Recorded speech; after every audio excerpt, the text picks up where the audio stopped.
सच्चा प्यार या दर्दनाक जुदाई। एक ऐसी कहानी जो आपके दिल को छू जाएगी। कहते हैं, सच्चा प्यार अमर होता है। वह न तो हालातों का मोहताज होता है, न ही वक्त की दीवारों से टूटता है। लेकिन कभी-कभी प्यार को कड़ी परीक्षाओं से गुजरना पड़ता है। कभी हालात की वजह से, कभी किस्मत की।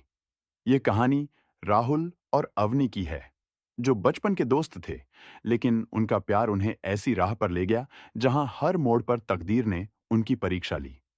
गंगा के किनारे बसा वाराणसी का एक छोटा सा मोहल्ला था, जहां गलियों में बच्चों की किलकारियां गूंजती थीं। उन्हीं बच्चों में से दो थे, राहुल और अवनी। राहुल एक नटखट लेकिन समझदार लड़का था, जो हमेशा अपनी दुनिया में खोया रहता। किताबें उसकी सबसे अच्छी दोस्त थीं, लेकिन जब भी अवनी पास होती, वह सब भूल जाता। अवनी एक चुलबुली और बेपरवाह लड़की थी, जिसे जिंदगी खुलकर जीना पसंद था। वह बारिश में भीगने से नहीं डरती थी, न ही ऊंचाई से छलांग लगाने से। एक दिन दोनों गंगा किनारे बैठे पानी में अपने पैर डुबोए हुए थे। राहुल, अगर हम बड़े होकर बिछड़ गए तो? अवनी ने अचानक पूछा। राहुल ने उसकी तरफ देखा और हल्की मुस्कान के साथ जवाब दिया, हम कभी नहीं बिछड़ेंगे अवनी, मैं हमेशा तुम्हारे साथ रहूंगा। समय बीतता गया। बचपन की वो मासूम दोस्ती अब गहरे रिश्ते में बदल रही थी। राहुल और अवनी अब कॉलेज में थे। पहले जहां वे हर दिन साथ बिताते थे, अब जिम्मेदारियों के कारण उनकी मुलाकातें कम हो गई थीं। लेकिन जब भी वे मिलते, ऐसा लगता मानो दुनिया ठहर गई हो। कॉलेज कैंटीन का वो खास दिन, राहुल और अवनी कैंटीन में आमने सामने बैठे थे। अवनी मजाकिया अंदाज में राहुल के नोट्स चुरा रही थी और राहुल बस उसे देखे जा रहा था। फिर अचानक राहुल ने गहरी सांस ली और कहा, अवनी, तुमने कभी सोचा है कि अगर हम हमेशा साथ रहें तो कैसा होगा? अवनी ने चौंक कर उसकी तरफ देखा। हमेशा? क्या तुम मुझसे शादी करना चाहते हो? उसने शरारत भरी मुस्कान के साथ कहा। राहुल झेंप गया, लेकिन उसकी आंखों में सच्चा प्यार झलक रहा था। उसने धीरे से कहा, हाँ अवनी, मैं तुमसे बेइंतहा मोहब्बत करता हूं। अवनी मुस्कुराई, लेकिन उसकी आंखों में भी वही गहराई थी। राहुल और अवनी का प्यार दिन ब दिन गहराता जा रहा था। राहुल के लिए अवनी उसकी दुनिया थी और अवनी के लिए राहुल उसकी मुस्कान। लेकिन जब किस्मत किसी की परीक्षा लेती है, तो वो बिना चेतावनी के आती है। उस दिन हल्की बारिश हो रही थी। अवनी राहुल से मिलने आई थी, लेकिन उसके चेहरे पर कोई खुशी नहीं थी। उसकी आंखें नम थीं। राहुल ने घबराकर पूछा, क्या हुआ अवनी, तुम इतनी चुप क्यों हो? अवनी ने धीरे से उसकी ओर देखा। राहुल, मेरे माता पिता ने मेरी शादी तय कर दी है। राहुल की सांस अटक गई। किससे? एक बड़े बिजनेसमैन के बेटे से, जिसे मैं जानती तक नहीं। राहुल के अंदर एक तूफान सा उमड़ पड़ा। तो तुम मुझसे दूर चली जाओगी? अवनी की आंखों से आंसू बहने लगे।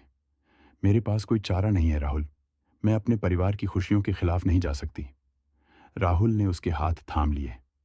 तुम्हारा चारा मैं हूं अवनी, हम भाग सकते हैं, कहीं दूर, जहां कोई हमें अलग ना कर सके।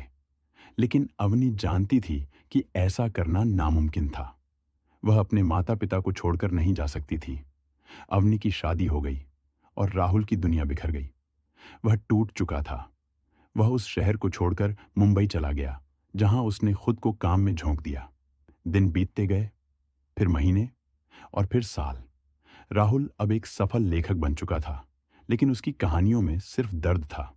हर उपन्यास में एक अधूरी मोहब्बत की कहानी होती, जिसमें हमेशा बिछड़ने का दर्द रहता।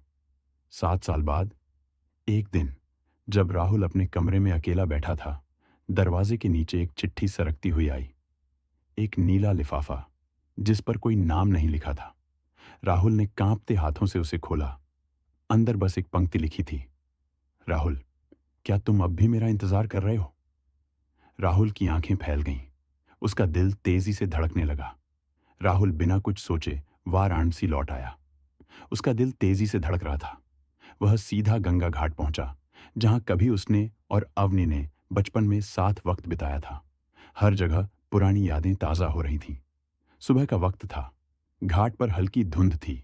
राहुल की नजरें किसी को खोज रही थीं, और तभी उसने उसे देखा, अवनी।